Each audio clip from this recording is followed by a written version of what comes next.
The fight against corruption in Nigeria can only be won if we all come together to give our support to the anti-graft agencies. The effect of corruption affects everyone, irrespective of tribe, religion, status, or gender. Do not be left out in the quest for a corrupt-free Nigeria. Good evening, my name is Aisha Gambari. It's nice joining you again on the program after a long vacation. On the program today, EFCC hosts National Anti-Corruption Summit. Alleged 450 million naira fraud. Court admits evidence against Muhammad Dele Belgore, a senior advocate of Nigeria, and Professor Abubakar Suleiman, a former Minister of National Planning. 8 billion naira mutilated currency scam. 2 former bankers back 18 years jail term, just as 2 others back 6 months imprisonment for BVN scam.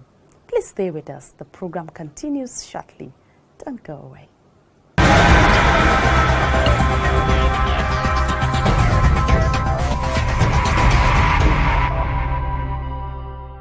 Welcome back. The need for a collective war against corruption has been stressed as the Economic and Financial Crimes Commission (EFCC) hosts stakeholders to a 2-day National Anti-Corruption Summit.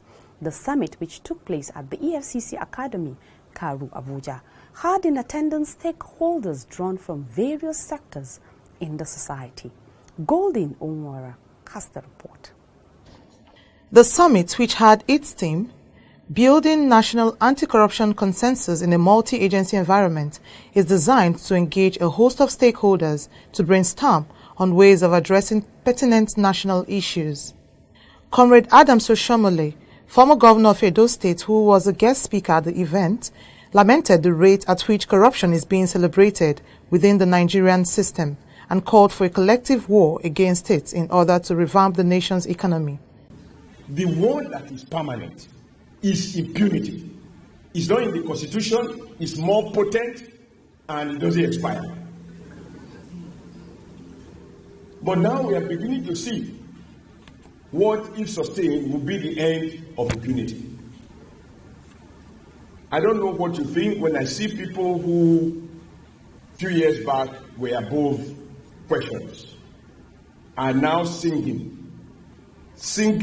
better than professional musicians about how they convert state assets. I said something is changing. Something is changing.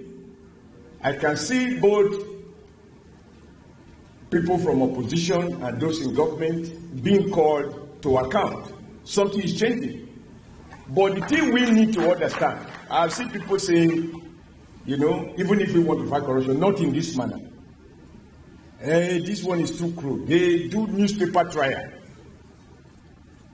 There is a purpose for the media that as you are trying to hide, somebody's business is to expose. Because if it is not exposed, it becomes matter for boardroom conversation and rumors for the rest of society. I am convinced that under your leadership and the leadership of some other security agencies, a couple of things are changing. We just need to have a conversation on how we can sustain that. And as we can see, there is no particular segment that can be said to be completely isolated. While commending the initiative of the EFCC in organizing the summit, the former governor said he believes that no amount of efforts can be too much in sustaining a conversation across the country about what each and everyone can do to deal with corruption. He further described the fight against corruption as the most difficult and challenging job in Nigeria and praised Ibrahim Magu on his achievements so far as acting chairman of the EFCC, urging him not to despair as there can be no war without casualties. He enjoined the anti-graft agency to extend its dragnet to all sectors, including the media, civil societies and organized labor, as well as every other area of human endeavors. Oshomole commended the administration of President Muhammadu Buhari for its determination to stamp out corruption in Nigeria and called on all Nigerians to join the EFCC in the fight, adding that the judiciary also has roles to play. Earlier, Acting chairman of the EFCC, Ibrahim Magu, in his welcome address said that the summit was necessary as Nigeria was at a critical phase in its evolution as a nation, having identified corruption as the greatest challenge undermining its development.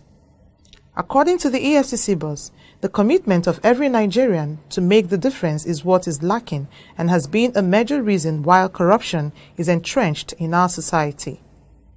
While reaffirming the preparedness of the EFCC under his watch to lead the war against graft without fear or favor, Magu said he is irrevocably committed to leading the young men and women of the Commission in taking the fight to the doorsteps of those who have looted the Treasury and mortgaged the nation's common patrimony. He said there will be no hiding places as every kobo taken illegally from the Treasury will be traced, recovered and returned. The summit became necessary because for a long time the various agencies have encased in their individual silos, often taking separate and sometimes conflicting paths on the road to liberating our nation from the strange hole of corruption. We are all witnesses to the fact that individualistic approach has not taken us anywhere. Rather than tame corruption, the monster has become more daring, where those that should tame it are sometimes busy engaging in tough wars. The anti-graft czar urged participants to be dispassionate in their deliberations and key into the vision of President Muhammadu Buhari, which is to kill corruption before it kills Nigeria. In his goodwill message, the chairman, Senate Committee on Anti-Corruption and Financial Crimes, Senator Chukwuka Otazi, called for unity of purpose within the security agencies. He said it was necessary for security agencies to obey court orders as the country is guided by the rule of law. Also speaking at the event, Chairman, House Committee on Anti-Corruption, Honorable Kayode Oladele, said that the lower and upper chambers have agreed to promote the issue of public participation in the fight against corruption. Oladele called for value orientation if the country must progress as a nation. He said there was no need for amending the laws, but instead, Nigerians must change their inner selves. He also called for the strengthening of the EFCC and other anti-corruption agencies, adding that career progression of core staff of the agency must be taken seriously. In his goodwill message, Mike Ozekome, SAN, commended Magu, describing him as a man of integrity. He called on all anti-corruption agencies not to make the fight against corruption selective, saying there should be no sacred cow. When I received the invitation to come for this summit, I was quite intrigued.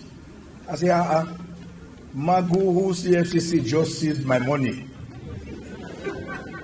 from a court-ordered defrauding account is involving me. I said, that's a very large heart. And because of that, I say I must attend it. And let me make this point clear. When some of us criticize, it's not because I don't discuss individuals. I try to discuss institutions. That is why I believe that our institutions should be strengthened, not necessarily individuals. I've known Magu and Lamode since 1997, 1999, joined the Faith Bank tribunals. And these are great guys, great guys with integrity. So when we do disagree, it is simply as to how to move the nation forward. It has nothing to do with individuals or personalities. I still believe that, even now, I still believe that he's a great guy, a man of integrity. Some participants at the event have this to say. Let me tell you all Nigerians, in order to reduce corruption in Nigeria, there is something you have to do. It has to come from you as an individual. Actually, the summit has been very enlightening, coupled with the experience we gathered from other MBAs.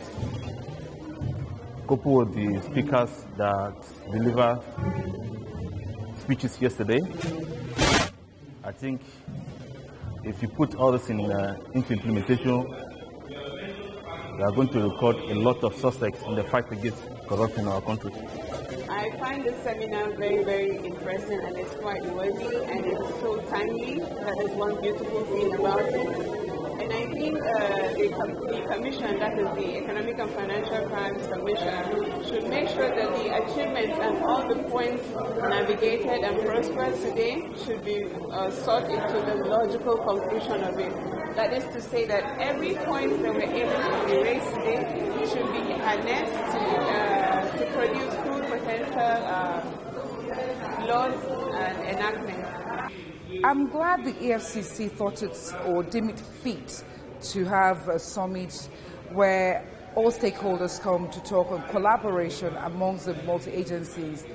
It's very essential because at the end of the day, there's a need to identify that all agencies, BU, EFCC, ICPC, the police, we all are working towards a common goal. And the common goal is what? The development of Nigeria for Nigerians. This program is an eye-opener for people like us, and it's an opportunity to participate in trying to formulate ideas and synergize with other faith-based organizations, civil defense, and so on the way forward for Nigeria on anti-corruption. The event also included breakout syndicate sessions where participants were given opportunities to brainstorm and develop a working document for effective implementation of stakeholders' involvement in the anti-corruption war. Golden Onwura reporting for the Eagle. Thank you, Golden, for that report.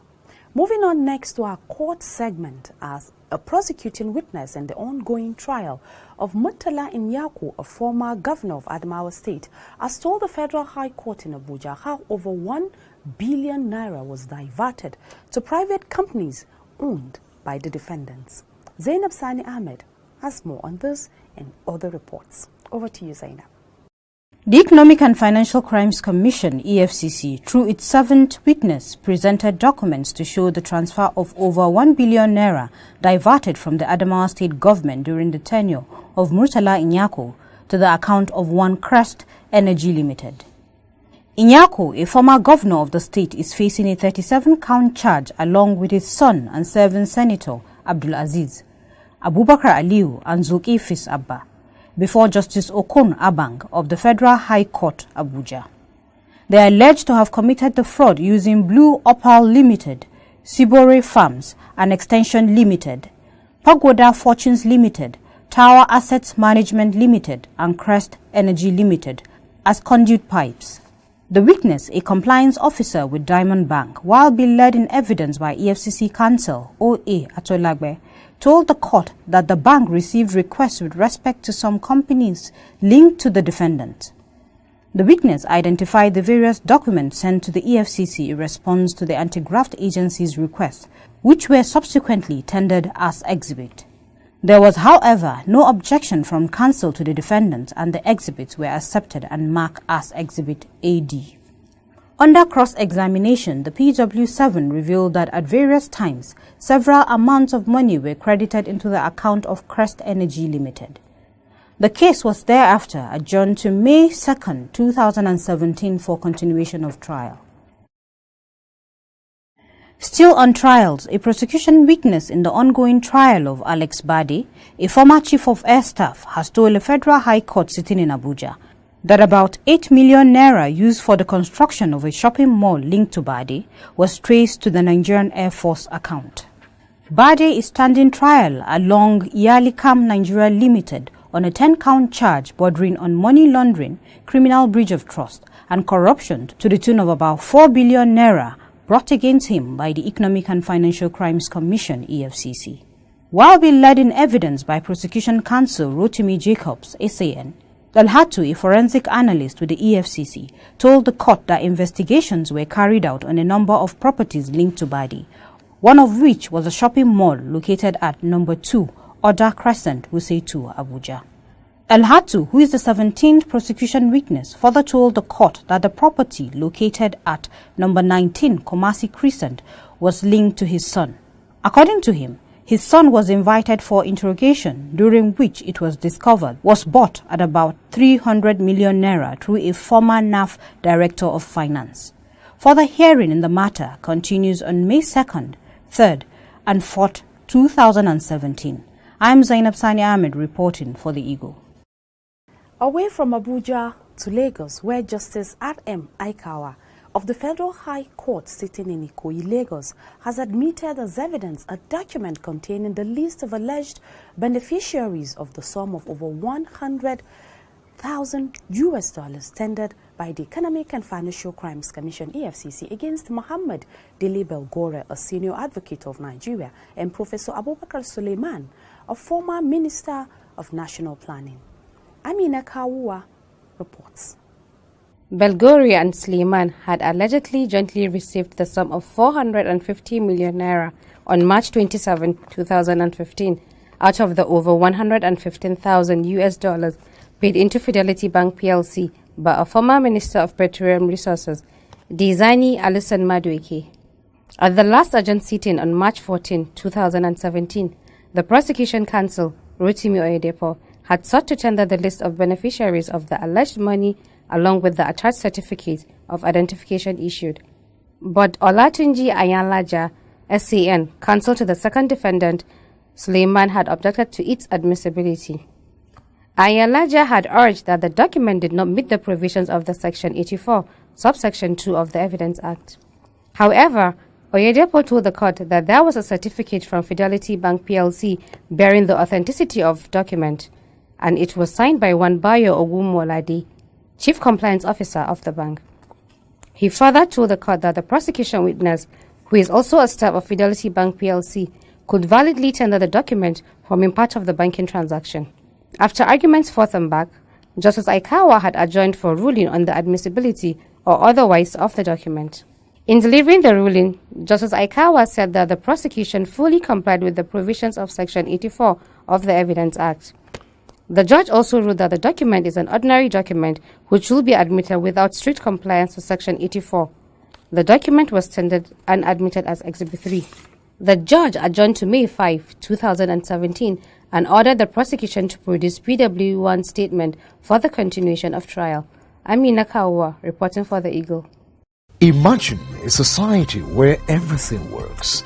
Durable road networks, stable electricity supply, portable water, well-equipped and functional healthcare facilities, quality education for all, affordable housing schemes, social security benefits, job creation, and a lot more that makes life comfortable to live.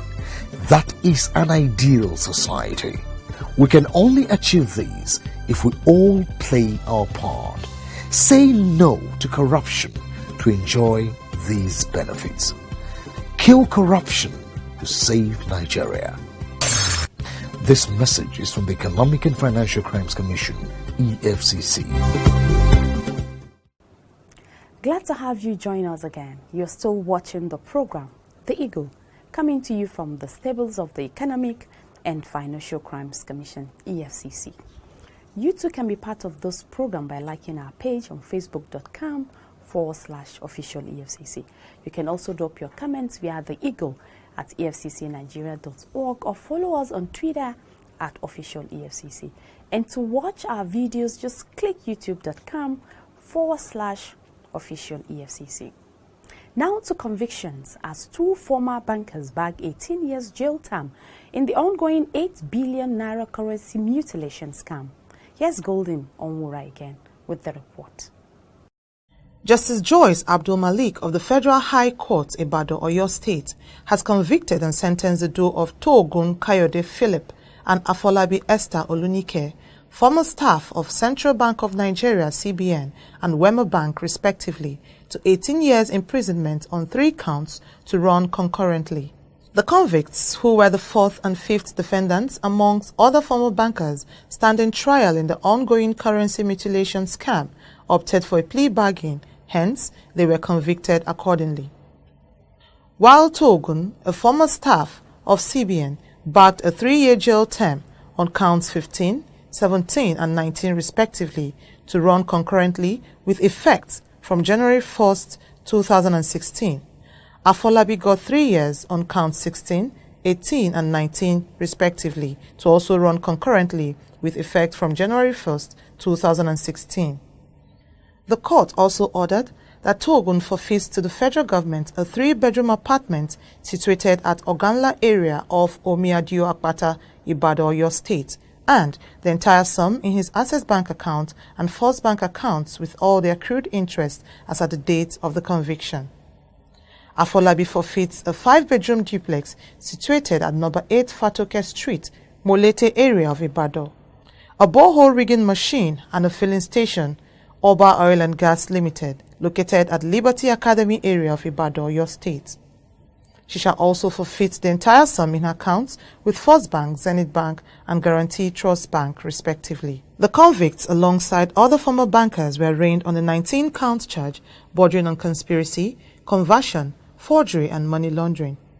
The EFCC also secured the conviction and sentences of the duo of innocent Uche Clinton and Emmanuel Okani before Justice Saad Mohammed of the Gombe State High Court on 2-count charge bordering on conspiracy and theft. The convicts, who were sentenced to 6 months imprisonment, hails from Olo Ngaba local government area of Imo State. They specialize in scamming unsuspecting members of the public by sending text messages claiming to be from a customer care of different banks and telling the recipients that their transaction accounts were closed due to BVN issues, and asked that they disclose their BVN in order to rectify the problem, thereby defrauding them.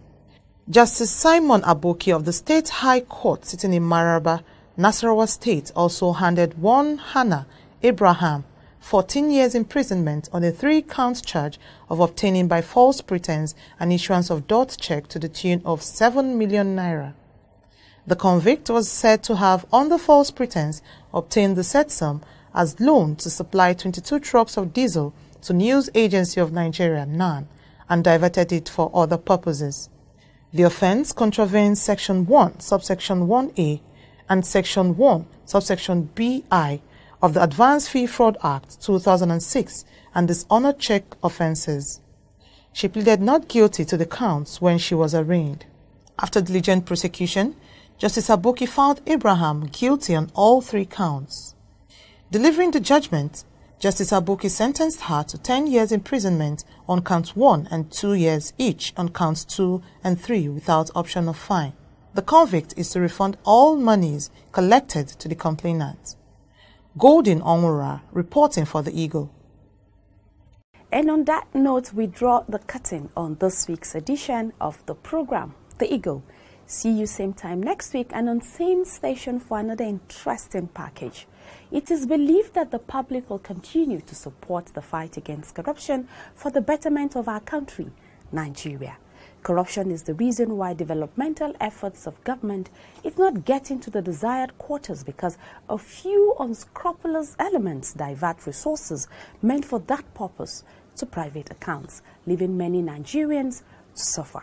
Corruption is the reason for widespread poverty, lack of educational facilities, poor infrastructure, decay in the health sector, and a host of other negative effects.